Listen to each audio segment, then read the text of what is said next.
E quando eu estava já num patamar, né, que era para eu estar mais firme, eu não soube administrar o que Deus me deu. E eu deixei de buscar Deus, deixei de ir na igreja, me afastei e fui perdendo tudo. Só que sem perceber. Quando eu percebi, foi quando eu voltei para a igreja, que eu já não tinha mais nada. Eu tinha fisicamente, mas eu devia tudo. Em casa, assim, estava um inferno. Só briga dos meus filhos, brigavam. E, naquele dia, ele me agrediu e ele me pediu para levar ele para a igreja. Olha só, é isso aqui que a gente falou agora. A senhora veio, prosperou, cresceu, resolveu os problemas, a vida ficou boa, aí a senhora, sem perceber, a senhora não entendeu o que precisava, porque você precisa da igreja, não é para ter, a igreja não muda nada, não salva, não liberta, a igreja ela é uma escola, é uma faculdade. Então ele entende, eu preciso da faculdade, por quê? Porque lá eu vou aprender. Enquanto a pessoa não enxerga a igreja dessa forma, eu preciso, um domingo que você falta, uma quarta, você perde uma palavra que pode mudar toda a sua vida. Deixou de receber a força do Espírito Santo, deixou de receber a direção. Olha a situação, ao ponto do filho te agredir. Sim, pastor, bispo. E ele era muito nervoso, ele quebrava tudo, ele brigava com as irmãs dele, destruía, o quarto dele era destruído. Só de boletos, bispo, eu tinha mais de 300 mil reais de boletos, só de boletos, mas ainda além disso eu tinha giro parcelado, eu tinha 12 cartões de crédito, todos com limite alto, o mais baixo era 4 mil reais, o menor. E fiz um voto com Deus de ser dizimista, de ser fiel. Voltei a sacrificar, porque até então, no passado, eu sacrificava e fui muito abençoada. Mas eu fui esfriando e fui deixando de fazer. E quando eu voltei com meu filho nessa situação, bispo, eu fiz um voto com Deus de nunca mais sair da presença dele. Hoje vai indo para 1.200 metros quadrados.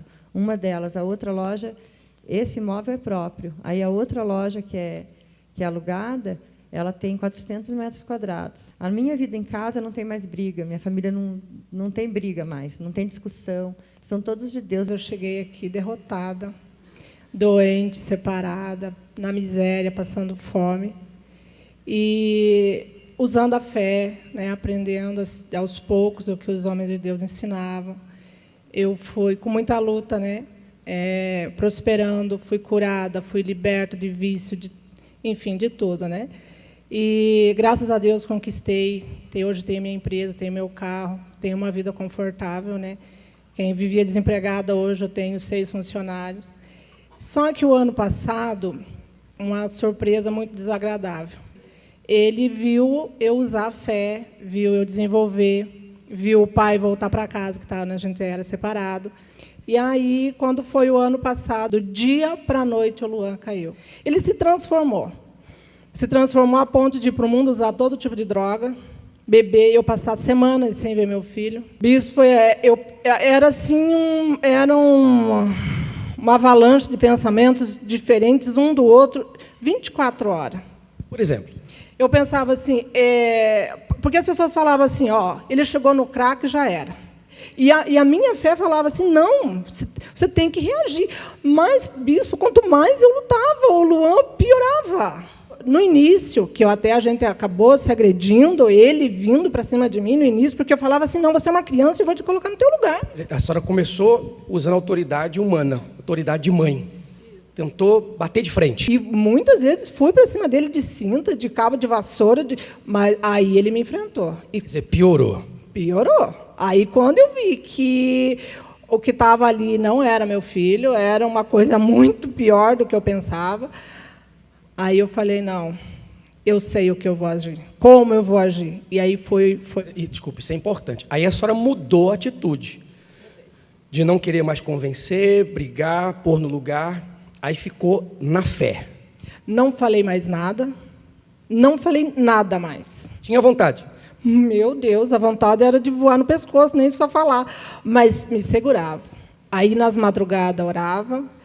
Quando ele para me chamar a atenção, quando ele viu que eu deixei, o que ele fez? Ele raspou a cabeça, ele pintou o cabelo de laranja, daí foi onde ele tatuou o corpo todo, né? Quer dizer, quando a senhora parou de reagir, como o diabo queria, de brigar, de falar, aí ele começou a fazer coisas para provocar. Foi muito difícil, isso foi muito difícil.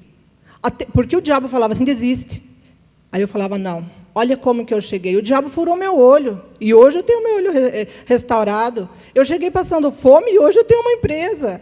Né? Então, o meu marido vivia com a amante, com a outra pessoa, com uma outra mulher, eu já tinha família com a outra mulher, e ele voltou para casa. Falei, então, se essa fé funcionou em tudo, vai funcionar com meu filho. O que aconteceu, rapaz? Pô, sim, senhor. Eu virei a cabeça. Na minha mente, eu vi a minha mãe como minha inimiga. Sim, senhor. No primeiro dia, eu vim disposto a receber o que eu ainda não tinha. Porque lá no mundo era um vazio imenso, era uma lepra que ia me consumindo espiritualmente. E daí, no domingo, eu cheguei aqui, o senhor chamou no altar, eu vim aqui na frente e falei, meu pai, ou é tudo ou nada.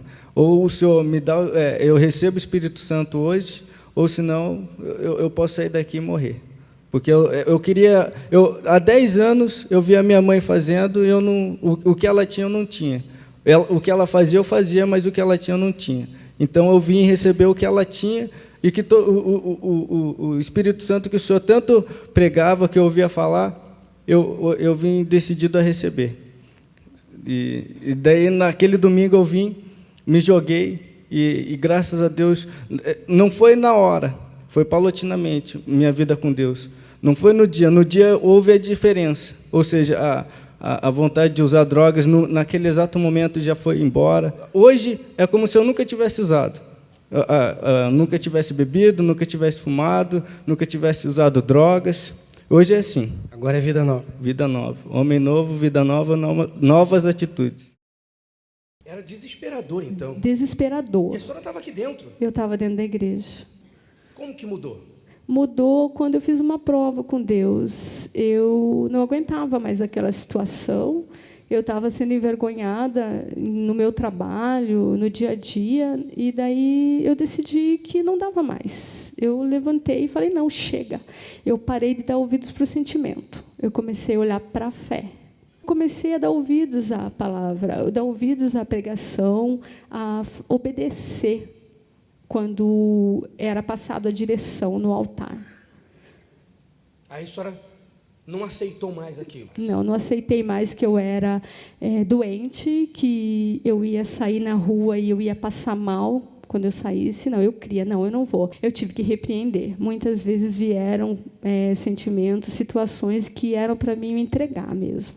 Mas eu não deixei isso acontecer. Aí a senhora já reagia diferente? Já reagia de forma diferente. Não aceitava mais? Não aceitava mais. Não, eu não posso aceitar isso.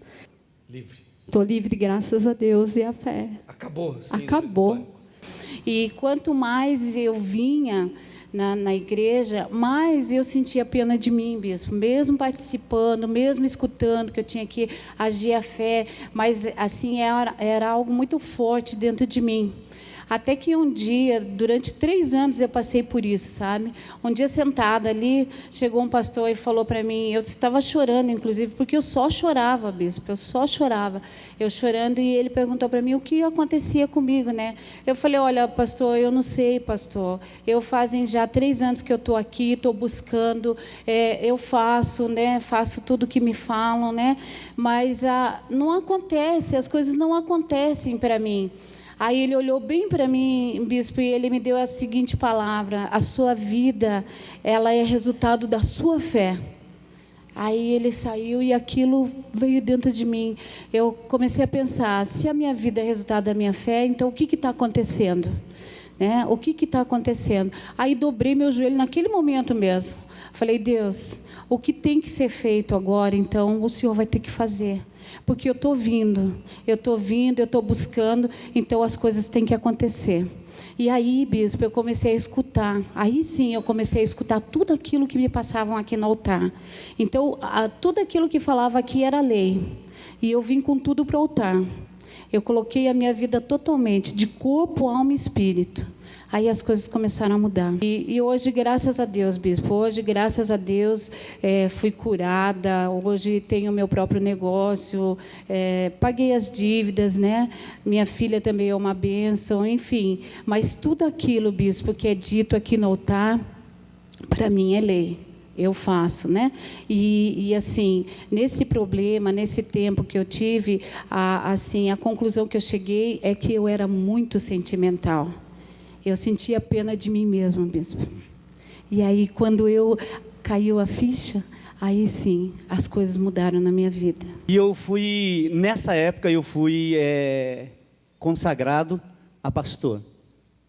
E daí começou, então, nosso desespero. Porque quando eu tomei conhecimento do problema sério que a minha esposa tinha, ela foi desenganada pelos médicos, passou por psicólogos, médicos, fez tudo quanto é exame que tinha que fazer, depois foi colocado na mão de um psiquiatra, e chegou uma altura do campeonato que eu não entendia mais nada. Ela tomava médica mais ou menos de 520 a 550 comprimidos mês. E a minha esposa cada vez pior. Eu cada vez gastando mais, a vida conjugal destruída, porque ela ficou 1 ano e meio tomando esses comprimidos. Minha esposa foi a 37 quilos, né? 35 quilos. Ela tinha síndrome de pânico. Ela acordava desesperada, gritando, vendo vulto, ouvindo vozes. E meus filhos, eu me lembro até hoje, bispo, que eu com a Bíblia na mão, né? Orando a Deus, e nada acontecia, e os meus filhos ficavam em volta da cama, olhando o pai dele pastor, a mãe naquele estado. O meu estado piorou depois que aconteceu isso, porque minha esposa, 3h30 da manhã, ela tomou uma decisão, depois que ela voltou a si, eu orei, ela melhorou, e ela assistiu a programação da Universal, e o bispo falava ali na televisão que tinha jeito para a nossa vida, tinha uma saída, mas que nós tínhamos que botar em prova a nossa fé. E eu não entendia. Daí eu falei, bom, agora minha esposa endoidou de uma vez, porque agora ela vai largar a minha igreja, vai largar o meu pastorado, e eu fiquei revoltado, pastor, revoltado porque minha esposa tinha tomado uma decisão. E eu vim atrás depois, sentava no último banco, escutava, e Deus começou a trabalhar na nossa vida. Por que o senhor veio? Para cuidar dela. Para ver o que ela ia fazer. Né? Vim cuidar dela. O médico falou, você está louca, você vai parar de tomar esses remédios, você vai endoidecer de uma vez. E ela desafiou o médico, tanto é que o médico dela já é falecido.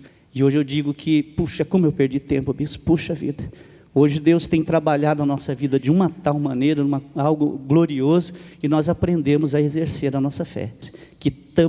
Eu devia para Deus e todo mundo, como pastor era uma vergonha, porque eu vivia dependendo dos outros. Quando cheguei devendo quase 60, 70 mil reais, agiota, banco, remédio, era uma desgraça total, sabe? Deus nos restabeleceu o nosso casamento, devolveu a minha esposa que eu amo, para mim é uma companheirona de guerra, de fé, e nós estamos nessa fé vivendo feliz. Somos fiel ao nosso Deus em tudo, o que vem do altar para nós é uma ordem, e nós cumprimos à risca aquele que Deus tem falado conosco. Com medo aqui, mas deixa ela falar um pouco. Ela fala pouquinho mesmo. Bem pouquinho mesmo. A senhora tinha lucidez, então? Ou alguns momentos de lucidez? Alguns momentos, sabe? Mas a maioria das vezes eu entrava em crise. Eu queria bater todo mundo, eu ia para os médicos, chegava lá, pegava nos braços dos médicos assim e sacudia. Faça alguma coisa. Por isso que ele ficou com medo de senhora para tomar remédio, né? E porque eu disse, faça alguma coisa, porque eu não conseguia respirar, bispo. Deus abençoe mais a senhora. Deus abençoe mais. Amém, bispo. Vai com Jesus.